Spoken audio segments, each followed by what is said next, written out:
Πριν από λίγες μέρες είχα τη χαρά και την τιμή να βγω στο ραδιοφωνικό αέρα του σταθμού City 106,1 στη Θεσσαλονίκη και να συμμετάσχω στην εκπομπή του κυρίου Χρήστου Θανάση 4 Live για να μιλήσουμε για την ηλεκτροκίνηση. Είχε ενδιαφέρον επίσης διότι απάντησα και σε συνηθισμένες ερωτήσεις όπως αν παίρνουν φωτιά τα ηλεκτρικά αυτοκίνητα, κάθε πότε αλλάζει μπαταρία και επίσης απάντησα και σε κάποιες πιο περίεργες ερωτήσεις όπως αν υπάρχει διζελογεννήτρια δίπλα από κάθε σταθμό φόρτισης. Οπότε, εάν θέλετε να ακούσετε τη ραδιοφωνική μας εκπομπή, μείνετε μαζί μας, είναι ενδιαφέρουσα. Πάμε να την ακούσουμε. Λοιπόν, έχω έναν εξαιρετικό άνθρωπο με τον οποίο θα πούμε πάρα πολλά και ενδιαφέροντα πράγματα για την ηλεκτροκίνηση.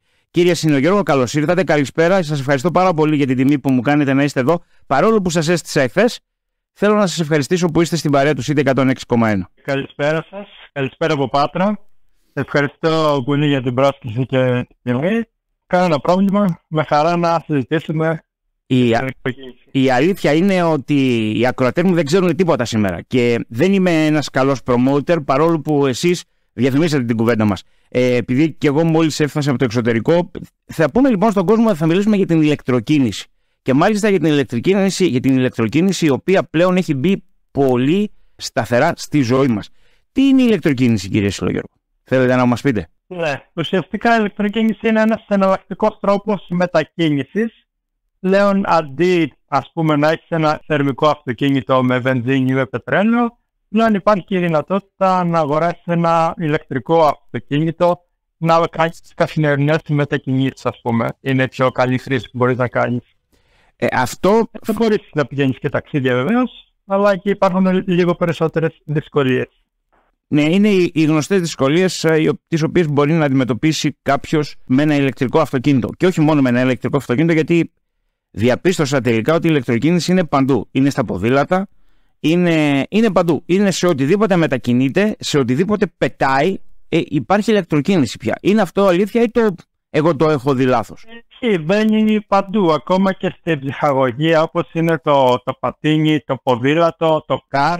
Η ηλεκτροκίνηση μπαίνει σιγά σιγά στη ζωή μας και φαίνεται ότι είναι και λίγο πιο πράσινος τρόπος μετακίνησης, δεν εκπέμπει ρήπους, καλύτερο για το περιβάλλον, ίσως και γι' αυτό το προτιμάνε και σιγά σιγά παραπάνω. Να σας κάνω μια πρώτη ερώτηση, η οποία είναι ερώτηση δική μου. Υπάρχει διαφορά σε ένα ηλεκτρικό αυτοκίνητο όταν είναι εκτός Ελλάδος και εντός Ελλάδος? Τι εννοώ? Επειδή εδώ η ενέργεια ανεξαρτήτως της τιμής ίσως είναι και διαφορετική λόγω του ήλιου, ίσως και η θερμότητα που αναπτύσσεται σε ένα ηλεκτρικό αυτοκίνητο είναι διαφορετική από ό,τι είναι στην Ευρώπη. Υπάρχει κάποια διαφορά στη μετακίνηση, κάποια αξιολόγηση διαφορετική ή είναι κάτι που παντού είναι το ίδιο? Ναι, όσον αφορά τις κλιματικές συνθήκες, αν εννοείται αυτό, ναι. Η Ελλάδα έχει ένα καλό ότι έχει θερμότερο κλίμα σε σχέση με την Νορβηγία, που κάνει κρύο.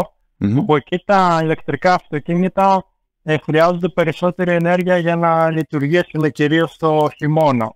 Οπότε η Ελλάδα βοηθάει στο κλίμα, είναι αποδοτικά. Την άλλη, το καλοκαίρι έχουμε τη ζέστη που λίγο ζορίζονται παραπάνω με το κλιματισμό, με την φόρτιση όταν φορτίζεις το καλοκαίρι στον ήλιο. Επίσης και αυτό μπορεί να προκαλέσει λίγο θεματάκια στη φθορά της μπαταρίας μακροχρόνια.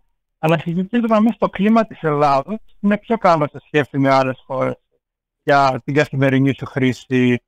Ένα ηλεκτρικό αυτοκίνητο είναι πιο αποδοτικό.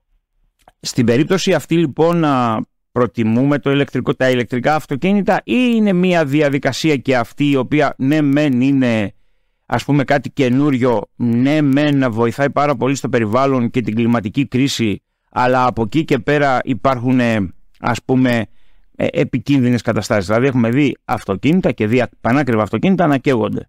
Και όχι μόνο στην Ελλάδα, και στο εξωτερικό γίνεται αυτό. Τα προτιμούμε εάν είναι κατάλληλα για τις ανάγκες μας. Τώρα το θέμα των φωτιών αυτό δεν είναι καθόλου επικίνδυνα. Αυτά είναι πιο πολύ μυθολογία και ο κόσμος είναι αλήθεια ότι αρέσει να μισεί την ηλεκτροκίνηση κατά κάποιο τρόπο. Όταν καίγεται ένα ηλεκτρικό αυτοκίνητο, αυτή η φήμη πολλαπλασιάζεται, δεκαπλασιάζεται. Εννοείται. Ενώ στην πραγματικότητα τα θερμικά αυτοκίνητα, δηλαδή τα αυτοκίνητα που έχουν κινητήρα εσωτερικής καύσης, που καίνε δηλαδή βενζίνη, πιάνουν πολύ πιο συχνά φωτιά σε σχέση με ένα ηλεκτρικό. Αυτό δείχνουν και οι μελέτες, ας πούμε. Αλλά η φήμη είναι λίγο ανάποδη, γιατί ο κόσμος τα φοβάται, δεν τα θέλει, δεν ξέρω γιατί. Η φήμη βγαίνει αρνητική προς τα ηλεκτρικά. Γενικά πάντως δεν έχει κάτι να φοβάσαι. Αυτό διαπίστωσα και στο εξωτερικό που ήμουν. Τα πάντα κινούνται με την ηλεκτρική ενέργεια και εντάξει, στις χώρες της Σαουδικής Αραβίας που ήμουν αυτές τις ημέρες, είδα ότι τα πάντα κινούνται και με την ηλεκτρική ενέργεια πλέον. Δηλαδή είναι απίθανο το πώς μπορεί να μετακινείται χωρίς καν ηλεκτρική ενέργεια, μόνο με την ηλεκτρική ενέργεια ένα πατίνι, ένα από αυτά τα καροτσάκια, τα αυτοκίνητα ταξί, τα οποία πηγαίνουν εντός κάποιων τεράστιων αεροδρομίων και εμπορικών κέντρων. Αυτό είναι κάτι το οποίο χρειάζεται κάποια ειδική διαδικασία. Δηλαδή το ηλεκτρικό αυτοκίνητο το οποίο εγώ θα πάρω αύριο έχει ειδικό καλώδιο το οποίο μου δίνουν. Είναι, πώς να σας το πω, σαν ειδικό όχημα, έχει ειδικές απαιτήσεις. Ναι, η αλήθεια είναι ότι η κάθε τεχνολογία έχει λίγο το δικό του χαρακτήρα. Και τα καλώδια, ας πούμε, πας έξω σε ένα σταθμό φόρτισης να φορτίσεις όπως είναι στα σούπερ μάρκετ, χρειάζεται το δικό σου καλώδιο να φορτίζεις. Επίσης, για μακροχρόνια καλύτερη ζωή στη διάρκεια της μπαταρίας χρειάζεται μια ειδική μεταχείριση. Παράδειγμα, οι κατασκευαστές στείλουν να φορτίζεις από το 20% έως το 80%.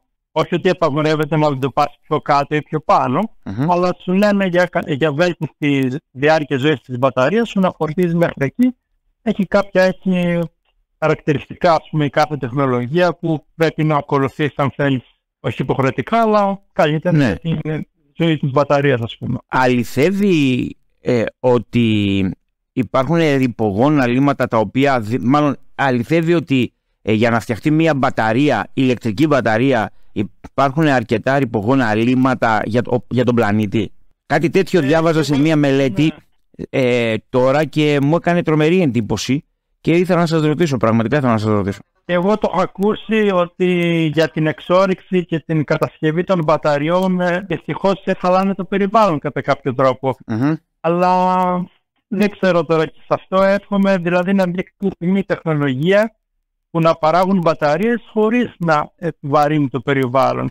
Δηλαδή εγώ είμαι θετικός δηλαδή προς αυτή την κατεύθυνση. Άρα... Την άλλη όμως η τεχνολογία φαίνεται ότι πάει μπροστά εκεί. Δεν θα σταματήσει δηλαδή, πιστεύω. Είστε αισιόδοξος βλέπω, γιατί βλέπω ότι τελικά αν πραγματικά αποφασίσουμε να κάνουμε καλό στο περιβάλλον, αυτό γίνεται. Δηλαδή γίνεται με την λογική το ότι τα λύματα τα οποία βγαίνουν προς την ατμόσφαιρα μπορούμε να τα αφομοιώσουμε με κάποιον τρόπο. Τα λύματα που βγαίνουν στην ατμόσφαιρα εξαιτίας της μπαταρίας των μπαταριών, οι οποίες, όπως είπατε και εσείς, σε αυτοκίνητα εσωτερικής καύσης, νομίζω ότι ζορίζονται λίγο περισσότερο. Ή κάνω λάθος? Τα αυτοκίνητα εσωτερικής καύσης εκπέμπουν καυσαέρια. Ναι. Όταν έχεις ένα ηλεκτρικό αυτοκίνητο, δεν εκπέμπονται καθόλου καυσαέρια. Καυσαέρια εκπέμπονται κατά την παραγωγή του ρεύματος. Μάλιστα. Αυτό, αλλά η διάρκεια ζωής ενός ηλεκτρικού αυτοκινήτου είναι πολύ πιο πράσινο για το περιβάλλον σε σχέση με ένα θερμικό αυτοκίνητο, γιατί δεν εκπέμπει καθόλου. Με ανανεώσιμες πηγές μπαίνουν όλο και περισσότερο στο μείγμα που έχει η Ελλάδα. Τώρα δεν ξέρω πόσο είναι, 20%, αλλά μπαίνουν πολλά έργα συνέχεια. Οπότε το μείγμα ρεύματος που έχουμε αυτή τη στιγμή στην Ελλάδα, και όσο περνάει ο καιρός θα μεγαλώνει, θα γίνεται πιο πράσινο. Είναι πιο οικολογικά τα αυτοκίνητα, τα ηλεκτρικά, σε όλη τη διάρκεια της ζωής τους. Μάλιστα. Σε αυτή την περίπτωση είμαστε θετικοί σαν κοινωνία στην μετακίνησή μας με ένα ηλεκτρικό αυτοκίνητο? Δηλαδή πώς το βλέπετε τον Έλληνα, είναι θετικό σε μια τέτοιου είδους μετακίνηση? Η αλήθεια είναι ότι το φοβάται. Ίσως αυτό είναι και λίγο αρνητικός για να καθησυχάζεται κιόλας, να πει βλέπεις, δεν είναι καλό αυτό. Δηλαδή ένα πρόβλημα με ένα ηλεκτρικό αυτοκίνητο λίγο μεγενθύνεται για να σε κάνει να νιώθεις καλύτερα σαν ασφάλεια. Γι' αυτό καλό είναι να ρωτάμε ανθρώπους που έχουν ήδη ηλεκτρικά αυτοκίνητα, έχουν εμπειρία πραγματική, και όχι να διαβάσουμε λίγο τις φημολογίες που κυκλοφορούν στο... Συμφωνώ απόλυτα μαζί σας και είμαι σε αυτό το κομμάτι απόλυτα σύμφωνος μαζί σας. Στους σταθμούς στους οποίους φορτίζουμε τα αυτοκίνητα αυτά, μήπως θα έπρεπε να υπάρχει καλύτερη συντήρηση ή καλύτερη, θα έλεγα εγώ, διαδικασία ώστε τα αυτοκίνητα αυτά να μην κινδυνεύουν εντός εισαγωγικών. Γιατί ξέρετε, το να έχεις μια τέτοια εγκατάσταση πάντα κινδυνεύεις από κάποια πράγματα. Όχι εσύ σαν οδηγός, αλλά μπορεί να στο πληρώσουν. Παράδειγμα, κάποια πράγματα ακούτε τι γίνεται. Τώρα από θέμα κινδύνου κατά τη διάρκεια της φόρτισης, μάλλον από θέμα διαδικασίας, ναι. Το μόνο πρόβλημα που έχουν τα ηλεκτρικά, η διαδικασία είναι ότι χρειάζεται να κατεβάσεις μια εφαρμογή που έχει ο κάθε πάροχος ενέργειας. Αυτό είναι λίγο αρνητικό προς τη διαδικασία φόρτισης. Ναι. Δηλαδή σε βάζει να κατεβάσεις εφαρμογή, να γραφτείς μέλος, να βάλεις μονάδες μέσα στο κινητό σου και αυτό λίγο σου δυσκολεύει λίγο τη ζωή σε σχέση με ένα βενζινάδικο, πας, πληρώνεις με την κάρτα σου και φεύγεις. Είναι όμως και κάτι άλλο το οποίο είναι οξύμορο και πραγματικά και εδώ θέλω τη βοήθειά σας, γιατί εγώ είμαι άσχετος τελείως. Υπάρχει για να παραχθεί ηλεκτρική ενέργεια και να φορτιστεί το αυτοκίνητο, η γεννήτρια που την παράγει και η πετρέλαιο. Αυτό είναι ως προς το μείγμα της Ελλάδας, αλλά στους σταθμούς φόρτισης ναι. Δεν υπάρχει κάποια εγκατεστημένη γεννήτρια επί τούτου. Είναι το μείγμα της Ελλάδας, δηλαδή ας πούμε το μείγμα της Ελλάδας τώρα και με λιγνίτη, έτσι. Ναι, έτσι λέμε. Έτσι λέμε ότι και με λιγνίτη, αλλά ας πούμε ότι και με λιγνίτη, ναι. Ωραία. Ναι. Εκεί είναι που υπάρχουν οι ρήποι, ας πούμε.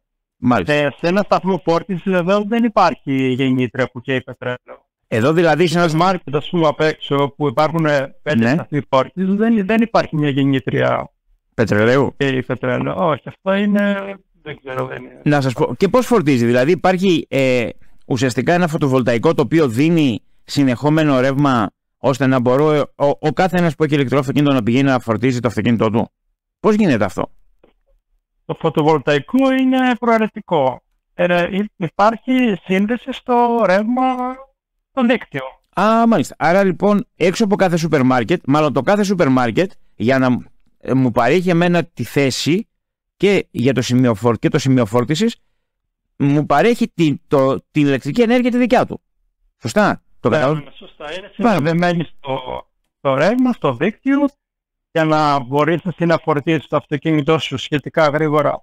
Υπάρχει αδειοδότηση, γιατί το αυτοκίνητο τραβάει, ας πούμε, 11 kW, 11.000 W, δηλαδή δεν είναι ότι τραβάει όσο μια μπρίζα σούκο, οπότε χρειάζεται να έχει αυξημένη παροχή κτλ. Οπότε αυτοί που βάζουν εγκαταστάσεις έχουν μεγαλώσει το δίκτυό τους που παίρνουν τις σχετικές άδειες. Κατάλαβα. Επειδή και εγώ είμαι υπέρ της ηλεκτροκίνησης, δεν είμαι κατά, με τη λογική ότι δεν το έχω κάνει, απλά διαβάζοντας τις προϋποθέσεις καταλαβαίνω πως αλλιώς είναι η ηλεκτροκίνηση στην Ελλάδα, αλλιώς είναι η ηλεκτροκίνηση στην Ευρώπη και αλλιώς στην Ασία. Θέλω να ρωτήσω το εξής. Οι Έλληνες είμαστε αφηρημένοι σαν λαός. Αν ένα αυτοκίνητο μείνει από μπαταρία, τι γίνεται? Από μπαταρία, όχι από μπαταρία γιατί αν ξέχασε τα αλάρμ και τα φωτάκια. Λέω αν ξεφορτίσει εντελώς. Ναι. Τι κάνουμε σε αυτή την περίπτωση? Για να μείνεις από μπαταρία με το ηλεκτρικό αυτοκίνητο πρέπει να τα θέλεις. Ναι, σωστό και αυτό. Έχει πολλές προειδοποιήσεις. Το 20% της μπαταρίας ξεκινάει η πρώτη προειδοποίηση και σου λέει κοίταξε, έχεις ακόμα 50 χιλιόμετρα αυτονομίας. Πρέπει κάπου να φορτίσεις. Μετά το 10% σου ξαναλέει. Μετά το 5% σου ξαναλέει. Μετά το 3% σου βγάζει ένα χεράκι και σου λέει ναι, κατάλαβα. Σου μειώνει από μόνο του την ταχύτητα. Δηλαδή δεν μπορεί να πατήσει φέρμα κάτι, σου πιάνει τη φέρμα να φτιάξει τον κλιματισμό. Με λίγα λόγια σε προστατεύει. Αν παρόλα αυτά δεν έχει σταματήσει κάπου από μόνα σου, ναι. Εδώ πρέπει να πούμε ότι τα ηλεκτρικά αυτοκίνητα φορτίζουν και με μια απλή πρίζα σούκο. Οπότε, ακόμα και αν δεν υπάρχει σταθμός φόρτισης, μπορεί να σταματήσει σε μια καφετέρια, σε ένα ξενοδοχείο, σε ένα οτιδήποτε, όπου υπάρχει μια πρίζα σούκο σε ένα σπίτι, και να βάλεις εκεί, ας πούμε, λίγο ενέργεια. Όχι ότι αυτό θα σε σώσει, θα φορτίσεις, αλλά θα σε βοηθήσει να πας στον πλησιέστερο σταθμό. Αν παρόλα αυτά ξεμείνεις και μετά από όλα αυτά. Κακό του κεφαλιούς. Κακό του κεφαλιούς. Λοιπόν, όχι, γελάω γιατί. Και σας ευχαριστώ πάρα πολύ για αυτές τις πληροφορίες. Διότι αντιλαμβάνεστε ότι μιλάμε για έναν Έλληνα. Εντάξει, ο οποίος, παιδί μου, δεν θα με αφήσει στο ηλεκτρικό αυτοκίνητο. Ξέρετε πώς σκεφτόμαστε. Όπως σκεφτόμαστε ότι δεν παίρνω ηλεκτρικό αυτοκίνητο γιατί θα καεί στη μέση της Κηφισίας. δεν παίρνω και ηλεκτρικό αυτοκίνητο, παράδειγμα, για να. Δεν θα με αφήσει ποτέ η μπαταρία. Η ουσία λοιπόν είναι ότι ένα ηλεκτρικό αυτοκίνητο, πέρα από το κομμάτι της ρηπογόνας κατάστασης και πέρα από το κομμάτι της πολυτέλειας, της διαφορετικότητας, μπορεί να δώσει κάτι διαφορετικό στην οδήγηση. Συνοδεύεται δηλαδή και από κάποια ανακλαστικά ή από κάποιες λειτουργίες, έστω και σαν application πλέον, οι οποίες μας σταματάνε από το να κάνουμε οδηγικά λάθη. Ναι, στο ηλεκτρικό αυτοκίνητο, επειδή είναι λίγο πιο ακριβό, ναι, έχει λίγο παραπάνω τεχνολογία σε σχέση με τα φθηνότερα αυτοκίνητα. Καταρχήν στην οδήγηση είναι πολύ πιο ξεκούραστο, διότι όλα τα ηλεκτρικά είναι αυτόματα, δεν αλλάζει ταχύτητες. Ναι. Είναι απολαυστικό, γιατί έχεις άμεση ροπή, οτιδήποτε θέλεις να το χαρείς, αλλά όχι μόνο να το χαρείς, αλλά και να κάνεις μια ασφαλή προσπέραση. Και από θέμα τώρα για ασφάλειες, έχουν, ας πούμε, δεν σε αφήνουν να πλησιάσεις το μπροστινό όχημα, έχουν lane assist, δηλαδή σε κρατάνε στη λωρίδα κυκλοφορίας. Και όπως τα Tesla που είναι λίγο ακόμα πιο εξελιγμένα, τρίβουν και μόνο αυτές τις τροφές, πάμε λίγο πιο στην αυτόνομη οδήγηση σιγά σιγά, αλλά είναι σε γενικές γραμμές έχουν αυτά έτσι τα ωφέλη. Μάλιστα. Άρα όταν πλέον ένα ηλεκτρικό αυτοκίνητο και γενικότερα η ηλεκτρική μετακίνηση, τι φθορά έχει, πρώτον, και δεύτερον, πόσα χρόνια διάρκεια ζωής έχει ένα ηλεκτρικό πατίνι, ας πούμε, ένα ηλεκτρικό ποδήλατο, ένα αυτοκίνητο φυσικά. Τώρα τα πατίνια και τα ποδήλατα δεν είμαι τόσο σίγουρος, αλλά ίσως εκεί μπορεί η μπαταρία μετά από λίγα χρόνια να χαλάσει. Τα ηλεκτρικά αυτοκίνητα όμως, σε γενικές γραμμές υπάρχει εγγύηση 8 χρόνια ή 160.000 χιλιόμετρα. Αλλά δεν σημαίνει ότι στα 9 χρόνια θα έρθει αλλαγή η μπαταρία, στη γοργή μπαταρία ή στα 170.000 χιλιόμετρα. Η αλήθεια είναι ότι υπάρχει φθορά. Όταν λέμε φθορά στην μπαταρία, εννοούμε μείωση στην αυτονομία. Μια τυπική μείωση που εύκολα θα συναντήσει είναι γύρω στο 10% ακόμα και στα πρώτα χρόνια χρήση, δηλαδή στα 3 χρόνια χρήση μπορεί να έχει 10%. Ναι. Η εγγύηση που σου δίνει η αντιπροσωπεία είναι το 70%. Δηλαδή αν σου πάρει η μπαταρία 35% στα 7 χρόνια, τότε θα την αλλάξουν. Αλλά δίνουν τόσο μεγάλη εγγύηση για τόσο πολλά χρόνια, διότι στις γενικές γραμμές σου λένε, κοίταξε, το αυτοκίνητο αυτό θα το κρατήσεις όσο χρόνο το κρατήσεις και δεν πρέπει να σκέφτεσαι την αλλαγή της μπαταρίας. Ναι, θα έχεις φθορά, αλλά πρέπει να ζεις με αυτό, δηλαδή δεν χάλασε ο κόσμος. Ειδικά τώρα τα καινούργια αυτοκίνητα έχουν αυτονομίες 300, 400 και 500 χιλιόμετρα, αλλά μετά από 10 χρόνια, ας πούμε, θα έχεις 50 ή 100 χιλιόμετρα λιγότερα αυτονομίες που απλά ζεις με αυτό. Κάπως έτσι δηλαδή είναι στην πραγματικότητα. Άρα λοιπόν, για να καταλάβω και για να το συνοψίσω λίγο στο δικό μου το μυαλό, υπάρχει λοιπόν μια δυναμική από οποιοδήποτε χρειαστεί να πάρει, οποιοδήποτε πάρει ένα ηλεκτρικό αυτοκίνητο, μέχρι και 8 χρόνια. Άρα ουσιαστικά έχει κάνει και την, πώς να το πω τώρα, έχει κάνει η απόσβεση των χρημάτων. Ναι, ανάλογα και τα χιλιόμετρα που κάνει. Ένα πολύ καλό παράδειγμα είναι οι φίλοι μας οι ταξιτζίδες, που δεν ξέρω γιατί δεν τα παίρνουν το ταξί πραγματικά, γιατί έχουν και πολύ μεγάλη επιδότηση. Αυτοί που κάνουν πολλά χιλιόμετρα αποσβαίνουν και πολλά χρήματα σε σχέση με το κόστος του δίζελ ή το κόστος στην βενζίνη. Εμείς έχουμε 2 ηλεκτρικά αυτοκίνητα. Το ένα πλησιάζουμε τώρα τα 7 χρόνια και είμαστε περίπου στις 90.000 χιλιόμετρα. Αλλά αυτό είναι μικρό αυτοκίνητο, ήταν το πρώτο μας αυτοκίνητο.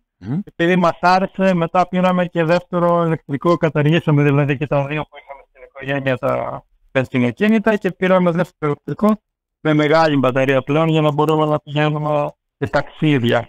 Με μια πρόχειρη μελέτη που είχα κάνει, εξοικονομούσαμε περίπου 1.000 ευρώ ανά 10.000 χιλιόμετρα. Μπράβο. 1.000 ευρώ εξοικονομήσει η βενζίνη. Απίστευτο νούμερο είναι. Γιατί αν σκεφτείς ότι σαν επαγγελματίας οδηγός αυτά τα 10.000 χιλιόμετρα τα κάνεις σε 15 μέρες, αν όχι 15, ας πούμε σε 20 μέρες, είναι πολλά λεφτά. Δηλαδή ένας επαγγελματίας οδηγός ταξί ή οδηγός φορτηγού ή οδηγός βαν έχει, πώς να το πω τώρα, νομίζω ότι η πρόταση για αυτή είναι πολύ αξιόλογη για την τσέπη του. Και πρέπει να τη δει, πρέπει να τη σκεφτεί. Ναι, είχα πάρει συνέντευξη σε έναν φίλο ταξί από την Κομοτηνή, επαγγελματία, ο οποίος κάνει κάθε χρόνο, θα έκανε αυτό σε μενέτη, και γλιτώνε περίπου 8.000 ευρώ το χρόνο ετησίως σε σχέση με το δίζελ του. Μάλιστα.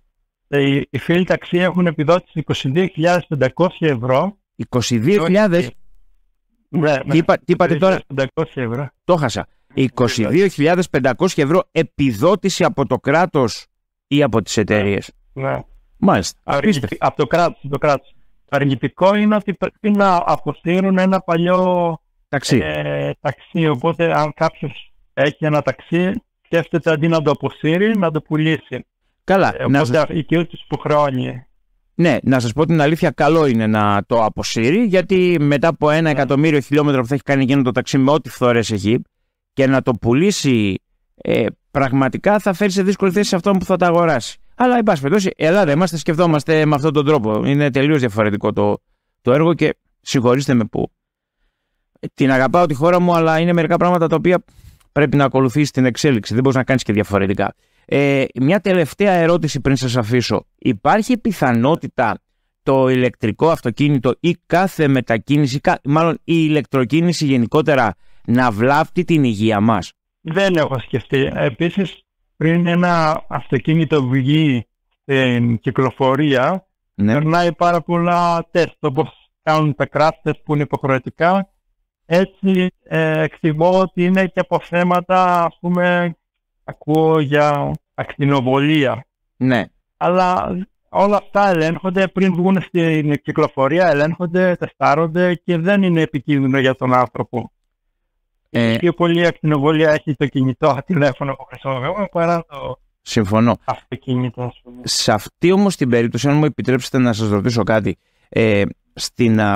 δεν έχουμε medical, εν πάση περιπτώσει δεν έχουμε αποτελέσματα, γιατί η ηλεκτροκίνηση έχει μπει στη ζωή της Ευρώπης τα τελευταία 5-7 χρόνια, 10 χρόνια πόσο είναι?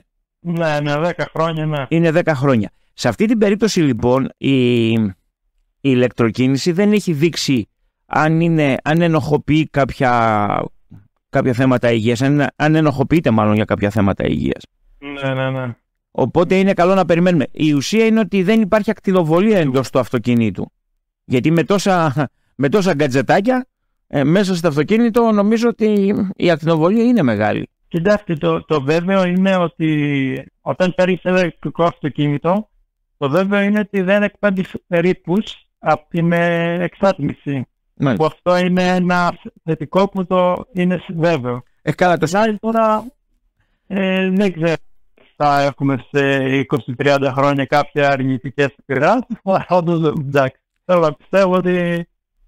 Και εγώ έτσι θέλω να πιστεύω ότι δεν θα έχουμε τίποτα στο μέλλον, αλλά εσείς πιστεύετε ότι ο Έλληνας οδηγός θα...